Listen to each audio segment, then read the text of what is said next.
मिस्र से निकलने के बाद इजरायलियों ने सोचा कि वे जल्द ही कनान देश में पहुंच जाएंगे, परंतु परमेश्वर ने उन्हें वहां तक ले जाने की जल्दी नहीं की।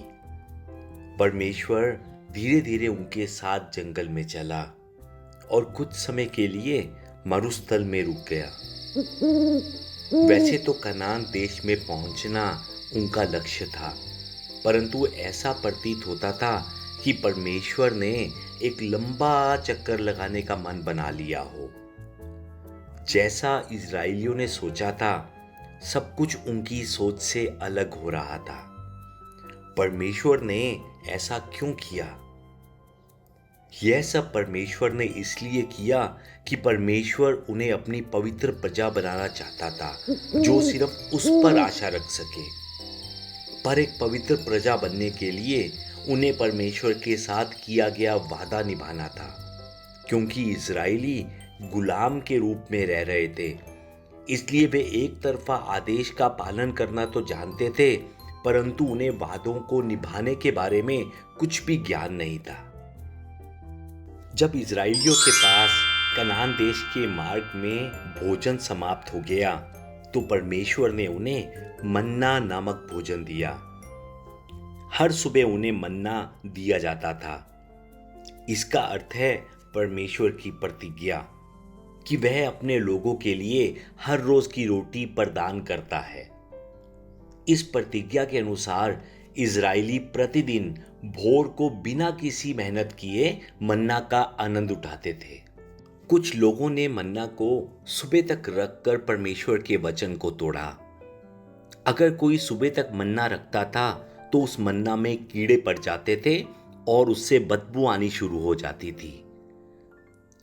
कभी कभी उनके इस रूप को देखकर परमेश्वर उन इजरायलियों से नाराज भी हो जाते थे, परंतु परमेश्वर इस प्रतिज्ञा पालन के अभ्यास के द्वारा एक बहुत ही महत्वपूर्ण योजना उन सब के लिए तैयार कर रहे थे। मिस्र से निकलने के लगभग 1 साल बाद परमेश्वर उन्हें सिय्योन पर्वत पर लेके आया। परमेश्वर ने उन्हें अपनी प्रजा बनाने के लिए एक एक कर समय के अनुसार नहीं, बल्कि एक साथ उन्हें अपनी कुछ आज्ञाएं दी। इसलिए परमेश्वर ने मूसे को पर्वत पर बुलाया। फिर परमेश्वर ने उन्हें अपनी 10 इच्छाएं बताईं और उन इच्छाओं को परमेश्वर ने पत्थर की पट्टियों पर अंकित किया, जिसे 10 आज्ञाएं कहा जाता है। इनमें ना करने वाली बातें भी थी और करने वाली बातें भी थी। अपने परिवार और अपने पड़ोसी और परमेश्वर के साथ एक अच्छा और पवित्र जीवन बिताने के लिए परमेश्वर ने उन्हें ये 10 आज्ञाएं दी थी। पुराने समय में भी ऐसे कई देश थे जिनके पास 10 आज्ञाओं की तरह अपने देश के कानून थे, लेकिन पहली बार परमेश्वर ने इन 10 आज्ञाओं के द्वारा लोगों से कई वाचाएं बांधी।